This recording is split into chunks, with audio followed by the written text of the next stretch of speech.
하나님의 말씀은 잘하셨습니다. 제가 여러분들에게 영화 한 편을 소개하겠습니다. 1987년에 개봉된 영화 바베트의 만찬이라는 영화가 있습니다. 이 영화의 배경은 19세기 말 덴마크의 한 작은 어촌 마을이 이 영화의 배경이지요. 이 영화의 주인공은 목사님의 두 딸, 그리고 그 가정에서 일하는 가정부 바베트, 이렇게 세 사람이 영화의 가장 큰 주인공입니다. 돌아가신 목사님의 뒤를 이어 두 딸은 마을 전체를 신앙 공동체, 믿음 공동체로 만들기 위해서 많은 애를, 노력을 기울입니다. 두 딸의 노력 덕분인지 마을은 아주 좋은 믿음 공동체요, 그리고 신앙 공동체로 잘 만들어지게 되었지요. 그러나 여러분 아시는 것처럼 사람이 모여있는 곳에는 항상 문제가 있기 마련이지요. 마을 사람들이 믿음으로 하나 되었지만 그래도 뭔가 모르는 담이 있었고 무언가 모르는 벽이 세워져 있었습니다. 사람들 안에 어색한 관계들이 유지되고 있었지요. 그럴 즈음에 전쟁으로 남편과 자녀를 잃고 홀로 된 프랑스 여인 바베트라는 여인이 그 마을에 들어오게 됩니다. 이 바베트 여인은 두 딸에게 가정에서 가정부로 제가 봉사를 할 테니 제가 함께 살 수 있도록 배려를 해주시면 좋겠다 부탁을 하지요. 그렇게 세 명이 살면서 14년이라는 시간이 흘러가게 됩니다. 그런데 어느 날 바베트에게 거액의 돈이 생겼습니다. 이 돈만 있으면 다시금 프랑스에 돌아가 어느 정도 정착하고 안정된 생활을 할 수 있는 그런 돈이었지요.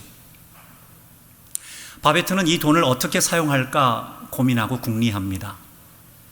그러다가 돈을 가지고 마을 사람들에게 큰 잔치를 베풀어 주기로 결심하지요. 매우 어려운 결정이었습니다.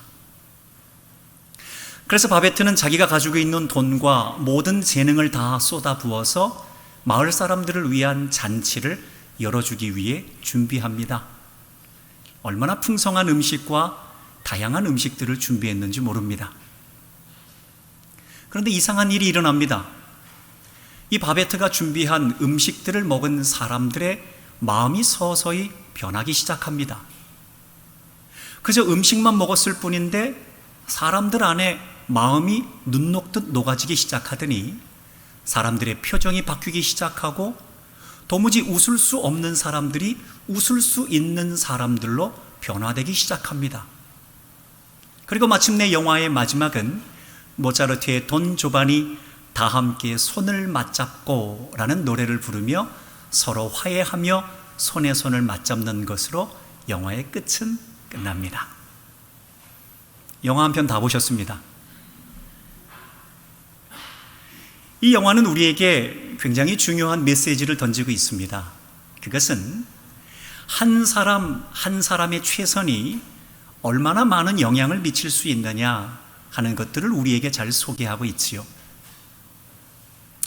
그저 한 시골 마을이었는데 마을을 신앙 공동체, 믿음 공동체로 만들기 위해 애를 썼었던 목사님 한 사람의 최선, 그리고 돌아가신 아버지의 뒤를 이어서 마을을 더 아름다운 믿음 공동체로 만들기 위해 애를 썼었던 두 딸 한 사람 한 사람의 최선, 그리고 소중한 돈이었지만 그 돈을 포기해 가면서 마을 사람들을 위해 잔치를 열어두었던 바베트 한 사람의 최선, 그런 최선의 모습을 통하여서 마을 공동체는 이전과는 전혀 다른 마을 공동체로 바뀌게 되지요.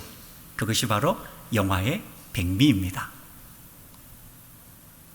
우리가 삶을 살아가면서 많은 한 사람 한 사람의 최선의 모습을 보게 되지만, 그러나 그 가운데서 우리가 생각하기에 한 사람의 최선을 늘 생각하게 되면 우리는 부모님을 생각하게 되지요. 특별히 어머님을 생각하게 됩니다. 어머니를 생각하니 책을 보다가 한 시를 접하게 되었습니다. 시인 이승하 씨가 늙은 어머니의 발톱을 깎아드리며 라는 시를 썼습니다. 제가 한번 소개해 드릴 테니 여러분 화면을 보시고 따라오시기 바랍니다. 늙은 어머니의 발톱을 깎아드리며 이승하. 작은 발을 쥐고 발톱을 깎아드린다. 75해 전에 불었던 된바람은 내 어머니의 첫 울음소리 기억하리라. 이웃집에서도 들었다는 뜨거운 울음소리. 이 발로 아장아장 걸음마를 한 적이 있었단 말인가? 이 발로 폴짝폴짝 고무줄 놀이도 한 적이 있었단 말인가? 뼈마디를 덮은 살가죽 쪼글쪼글하기가 가문 못자리 같다. 굳은 살이 덮인 발바닥 딱딱하기가 거북이 등 같다. 발톱 깎을 힘이 없는 늙은 어머니의 발톱을 깎아드린다. 가만히 계셔요, 어머니. 잘못하면 다쳐요. 어느 날부터 말을 잃어버린 어머니, 고개를 끄덕이다 내 머리카락을 만진다.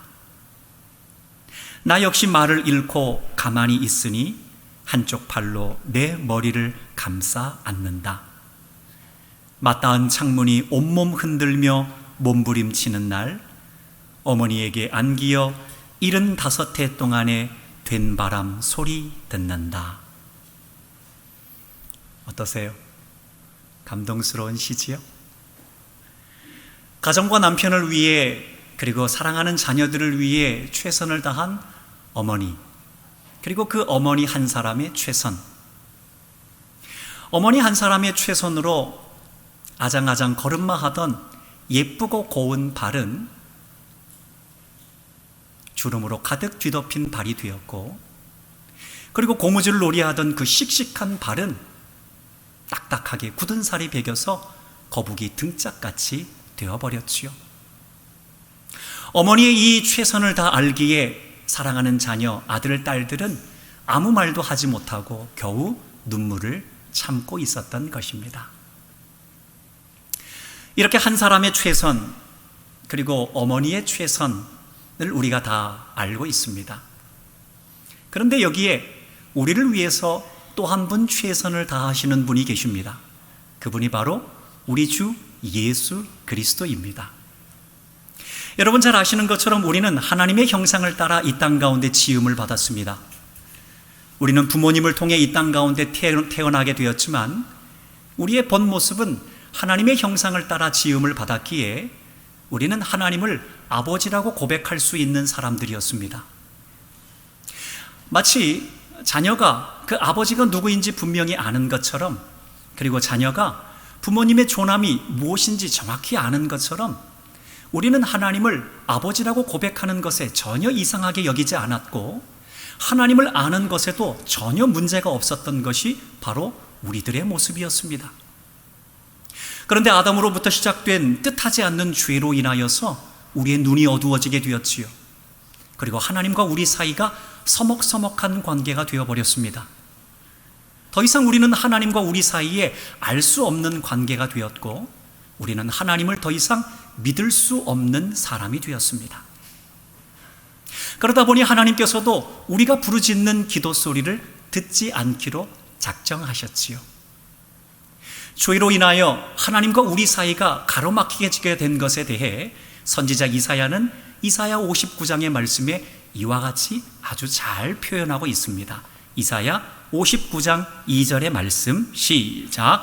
오직 너희 죄악이 너희와 너희 하나님 사이를 갈라놓았고 너희 죄가 그의 얼굴을 가리어서 너희에게서 듣지 않으시게 함이니라.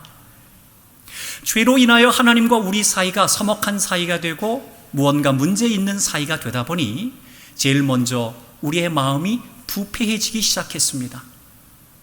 원래 우리는 우리의 마음 가운데서 하나님의 성품을 닮은 거룩한 성품을 가지고 있는, 착한 마음을 가지고 있는 사람들이었습니다. 그런데 죄가 우리 안에 들어오다 보니 우리의 마음이 부패해지기 시작하여서 우리의 마음은 죄의 마음, 죄의 인간성을 갖게 되었습니다. 이러한 죄의 마음으로 얼룩진 우리의 모습에 대해서 예수님께서는 마가복음의 말씀을 통해 우리에게 어떠한 마음을 갖고 있는지 정확히 관찰할 수 있는 말씀을 하셨습니다.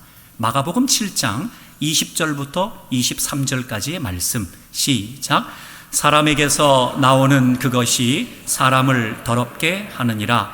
속에서 곧 사람의 마음에서 나오는 것은 악한 생각, 곧 음란과 도둑질과 살인과 간음과 탐욕과 악독과 속임과 음탕과 질투와 비방과 교만과 우매함이니 이 모든 악한 것이 다 속에서 나와서 사람을 더럽게 하느니라. 아멘. 이처럼 우리의 마음이 부패해지기 시작해서 우리의 마음에서 나오는 모든 것들은 악한 것들만 나오게 되었습니다. 그러다 보니 우리는 죄에 끌려다니는 인생이 되었습니다. 도무지 우리의 마음을 통제할 수 없는 사람들이 되어버렸지요. 우리의 마음이 욕심이 생겨나면 우리는 그것을 절제하거나 뿌리치지 못하고 욕심 있는 마음대로 살아가게 되었습니다.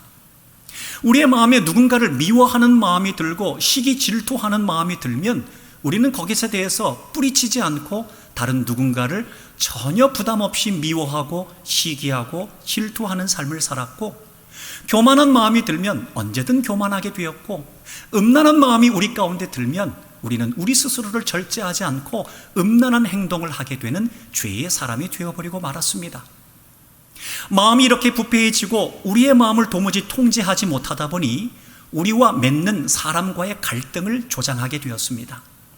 그렇게 또 소중하게 여겨지는 형제와 자매 사이에 갈등이 일어나게 되었고, 뿐만 아니라 우리를 그렇게 사랑해 주셨던 부모님, 아버지, 어머니에 대해서 갈등을 하는 사이가 되었고, 그리고 성령 공동체, 믿음 공동체, 그리고 교회인 이 교회 안에서의 형제 자매가 하나 되지 못하고 갈등하게 되는 문제가 일어나게 되었지요. 여러분, 이것이 바로 우리 사람의 모습입니다. 이렇게 우리는 마음이 부패하게 되어서 우리의 마음을 절제하지 못하고 통제하지 못하고 사람과 끊임없이 갈등을 일으키면서 살아가고, 우리가 여전히 죄로 인하여 죽음을 향해서 달려가고 있는 우리를 하나님께서는 결코 내버려 두지 않으셨습니다. 하나님께서는 우리를 향하여서 최선을 다하시기로 작정하셨지요. 그것이 바로 예수님의 십자가였습니다. 우리가 하나님, 나는 죄인입니다, 내 죄를 용서함 받기 위하여 예수님께서 내 죄를 위해 십자가에 달려 죽으셨습니다 라고 믿음으로 고백하기만 하면 우리의 모든 죄가 용서함 받을 수 있는 은혜를 얻게 되었습니다. 여러분, 이것은 도무지 합리적으로 우리의 머리로 이성적으로는 이해할 수 없는 것이지요.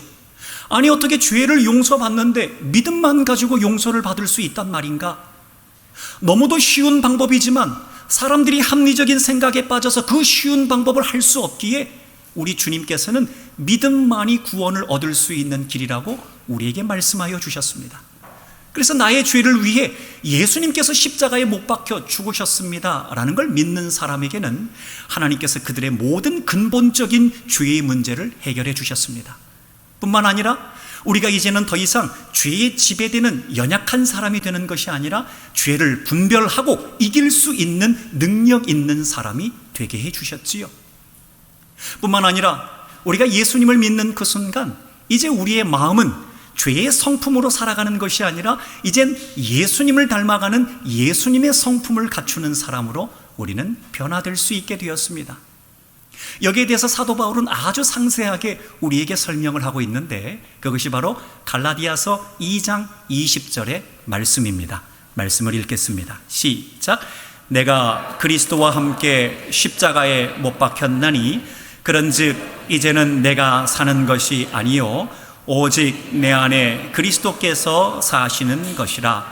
이제 내가 육체 가운데 사는 것은 나를 사랑하사 나를 위하여 자기 자신을 버리신 하나님의 아들을 믿는 믿음 안에서 사는 것이라. 아멘. 내가 그리스도와 함께 십자가에 못 박혔나니 그런즉 이제는 내가 사는 것이 아니요 오직 내 안에 그리스도께서 사시는 것이라.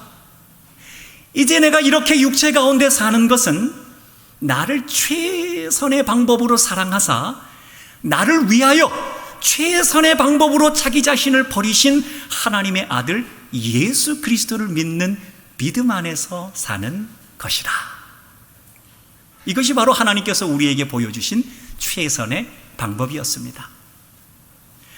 사랑하는 교우 여러분, 우리 교회는 오늘 60살 생일을 맞이하게 되었습니다. 환갑입니다. 여러분, 우리 교회가 60살 생일을 맞이하기까지 우리 교회를 위해 수고하신 한 사람 한 사람, 최선을 다하신 한 사람 한 사람이 얼마나 많이 계시겠습니까?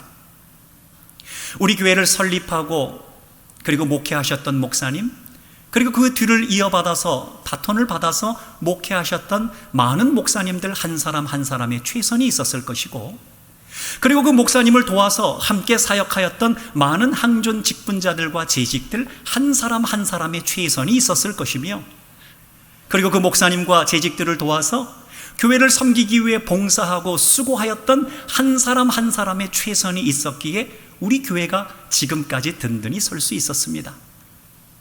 여러분 아시는 것처럼 교회가 하나님의 교회지만 교회는 사람들이 모여 있는 곳입니다. 그러다 보니 문제도 있었지요. 우리 안에 보이지 않는 담도 있었습니다. 우리 안에 허물지 못했던 벽도 있었지요. 무언가 어색한 관계도 있었고요. 때로는 서운함도 있었고 때로는 섭섭함도 있었습니다. 그런데 그때마다 앞서 소개해드린 바베트의 만찬에서의 바베트와 같이 많은 수고하는 봉사자들이 정성 어린 마음을 가지고 식사를 준비하였습니다.